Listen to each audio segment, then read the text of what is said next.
बारे में बताए थे। कक्षा 11 और कक्षा 12 के जो हिंदी जो पाठ्यक्रम है उसमें 5 रसों का ही वर्णन किया गया है। 5 रस, तो 5 रस मान लीजिए आप 11 में भी पढ़ेंगे, फिर वही 5 रस जो है आप 12 में भी, उन्हीं 5 रसों में से बोर्ड में भी आता है, समझ आएगा ना। तो इन जो 5 रसों को हम आप लोगों को बता रहे हैं, इन 5 रसों का सही से उस रस का स्थायी भाव, उस रस की परिभाषा और उसी रस का उदाहरण आप लोग क्या करेंगे, याद करेंगे।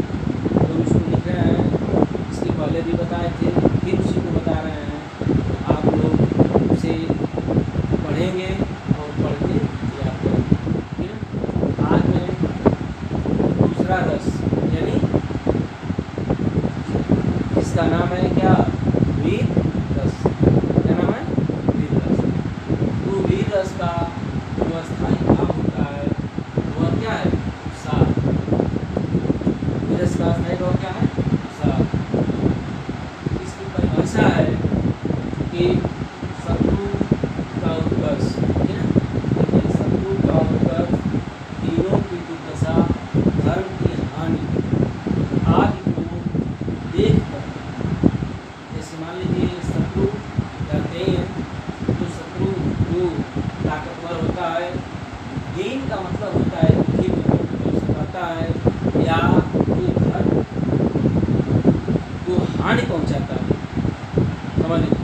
यानी शत्रु का उत्कर्ष, दीनों की दुर्दशा और धर्म की हानि आदि को देखकर इसको मिटाने के लिए ये हृदय में है ना, हृदय में उत्साह नामक अस्थायी भाव उमड़ता है, तो वहाँ वीर रस होता है।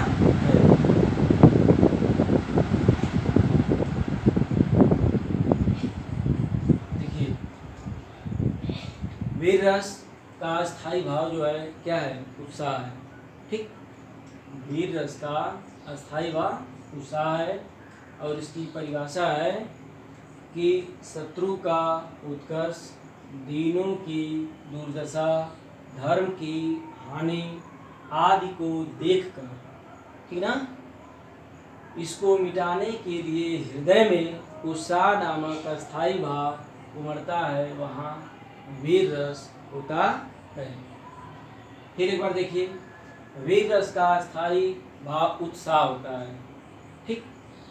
वीर रस का स्थायी भाव उत्साह होता है, और वीर रस की परिभाषा यह है कि शत्रु का उत्कर्ष, दीनों की दुर्दशा, धर्म की हानि आदि को देखकर इसको मिटाने के लिए हृदय में उत्साह नामक अस्थायी भाव उमड़ता है, तो वहाँ क्या, वीर रस होता है।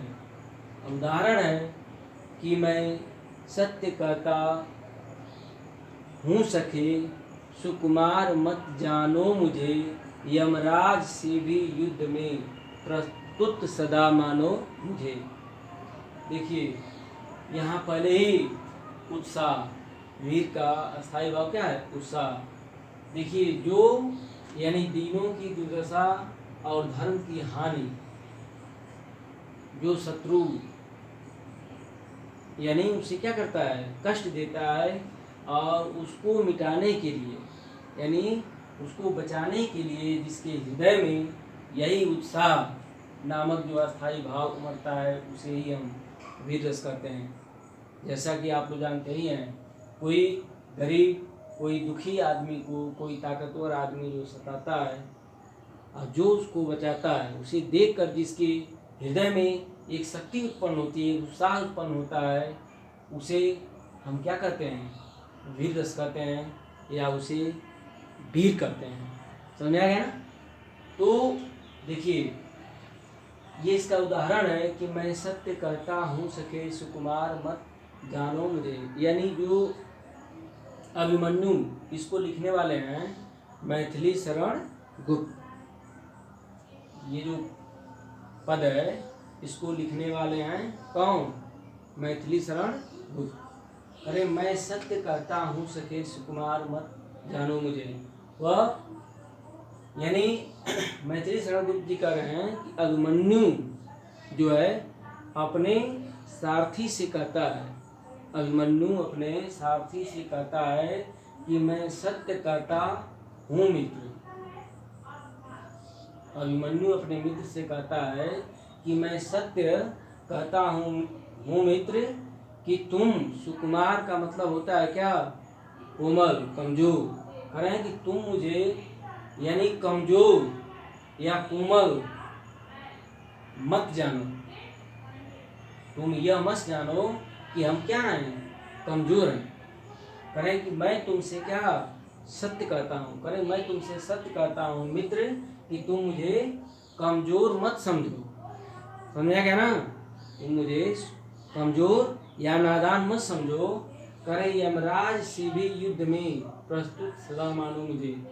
जो यमराज हैं, देख रहे हैं ना, ये जो यमराज हैं जो बहुत शक्तिशाली हैं, जो सबके प्राणों को क्या करते हैं, ले जाते हैं। कह रहे हैं कि उनसे भी मैंने युद्ध में, मुझसे युद्ध में यानी उनसे भी कहीं ज़्यादा शक्ति मुझ में है, या उनसे भी ताकतवर सदा तुम मुझको मानो। कह रहे हैं कि यमराज से भी युद्ध में, जो यमराज हैं उनसे भी युद्ध में मुझसे तुम अधिक ताकतवर या शक्तिशाली मानो या जानो। ठीक है? तो देखिए इसमें यह वीर रस का स्थायी भाव ही उत्साह होता है, जिसे वीर कहा जाता है। तो अभिमन्यु ने अपने सारथी को बता दिया कि तुम जो है यानी यमराज से भी मुझे अधिक शक्तिशाली या वीर समझो या मानो। ठीक है? तो ये उदाहरण है। ये उदाहरण का अर्थ हम आप लोगों को बता देते हैं, लेकिन अर्थ लिखा नहीं जाता है। ठीक है ना? बस क्या किसी भी रस का स्थायी भाव, उसकी परिभाषा और उसका उदाहरण सही से याद कर लीजिएगा कि उदाहरण यह है कि मैं सत्य कहता हूँ सके सुकुमार मत जानो मुझे, यमराज से भी युद्ध में प्रस्तुत सदा मानो मुझे। समझा है ना? तो यह रहा वीर रस। अब इसके बाद जो है तीसरे नंबर पे आता है करुण रस। ठीक है? ये करुण रस जो है, करुण रस इसका स्थायी भाव है सुख। ठीक है ना? करुण रस का स्थायी भाव क्या है? सुख। ठीक? इसकी परिभाषा है कि किसी प्रिय वस्तु, करें किसी प्रिय वस्तु के नाश होने से जो दुख की प्राप्ति होती है, यानी किसी प्रिय वस्तु, ठीक है ना, प्रिय वस्तु के नाश होने से जो दुख की प्राप्ति होती है उसे करुण रस कहते हैं। ठीक? समझा गया? अरे इसकी परिभाषा, करुण रस का स्थायी भाव सुख होता है। उसकी परिभाषा यह है कि किसी प्रिय वस्तु के नाश होने से जो दुख की प्राप्ति होती है उसे हम क्या, करुण रस कहते हैं। उदाहरण है इसका, देख लीजिए कि क्यों छलक रहा दुख मेरा, क्यों छलक रहा दुख मेरा उषा की मृदु पलकों में। ठीक? हाँ उलझ रहा सुख मेरा संध्या की घन पलकों में। यानी इसको लिखने वाले हैं जयशंकर प्रसाद। जयशंकर प्रसाद जैसे मान लीजिए उन्होंने कमायनी आंसू भी लिखा है, तो आंसू से मान लीजिए कि ये लिया गया है कि क्यों छलक रहा दुख मेरा।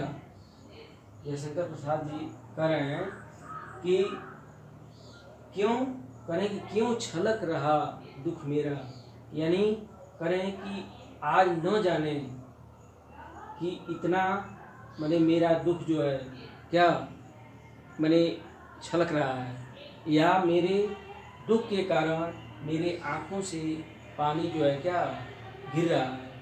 यानी कहने का मतलब यह है कि क्यों छलक रहा दुख मेरा, यानी मृत्यु करें, यानी मृत्यु हो जाने के कारण मेरा दुख जो है अधिक बढ़ गया है, या मेरे आँखों से पानी गिर रहा है उषा की मृदु पलकों से। जिस तरह उषा का मतलब यह होता है जैसे सुबह जो ओस की बूंदें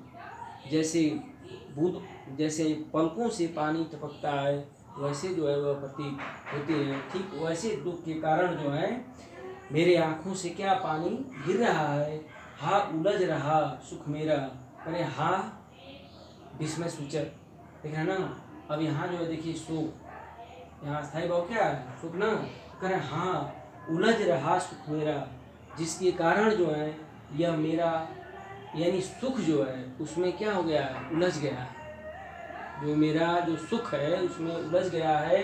और संध्या की घन पलकों में, और वह सुख जो है संध्या होते ही यानी जो बादल हैं वह काले यानी बालों के समान उसमें क्या हो जाते हैं, यानी छिप जाते हैं। यानी कहने का मतलब यह सुख जो है मेरा संध्या के यानी घन यानी बादलों या काले बालों के समान उन बादलों में क्या उलझ जाते हैं या समा जाते हैं। ठीक है, तो यह उदाहरण जो है इसका है कि क्यों छलक रहा दुख मेरा उषा की मृदु पलकों में, हाँ उलझ रहा सुख मेरा संध्या की घन पलकों में। यानी कहने का मतलब यह है कि इसको लिखने वाले हैं जयशंकर प्रसाद, उन्होंने बता दिया कि किसी के यानी दुख यानी मृत्यु होने के कारण यानी प्रिय वस्तु के नाश, देखा ना, या नाश यानी नष्ट, यानी मृत्यु हो जाने के कारण जो है यह मेरा बोले अधिक दुख जो है छलक रहा है, या उसके कारण जो है हमारे आँखों से पानी गिर रहा है। जैसे कि उषा उषा की मृदु पलकों में, जैसे सुबह होते, उषा का मतलब होता है सुबह, जैसे उसकी कण जो है यानी बूंदों के समान जो दिखाई देती हैं, उसी तरह हमारे पलकों से क्या आंसू जो है गिर रहे हैं। हाँ उलझ रहा, जिसमें ये मेरा सुख जो है क्या हो गया, उलझ गया है। ठीक, जिसमें मेरा जो सुख है वह उलझ गया है। और संध्या की घन पलकों में वह शाम होते ही वह शाम होते ही यह काले बादलों के समान या बालों के समान उसमें क्या हो जाता है, यानी समा जाता है। ठीक, तो यह जो है आपका यह रस दो यानी वीर रस और करुण रस। तो वीर रस कि हम आप लोगों को वीर रस का स्थायी भाव बता दिए, परिभाषा क्या होती है, इसका उदाहरण क्या होता है, फिर करुण रस का स्थायी भाव क्या होता है, इसकी परिभाषा और उदाहरण। तो इन दोनों रसों का स्थायी भाव और परिभाषा उदाहरण आप लोग क्या लिखिएगा और लिख कर इसे याद करिएगा। फिर हम अगला रस जो है अगले वीडियो में आप लोगों को बताएंगे। इसके लिए धन्यवाद।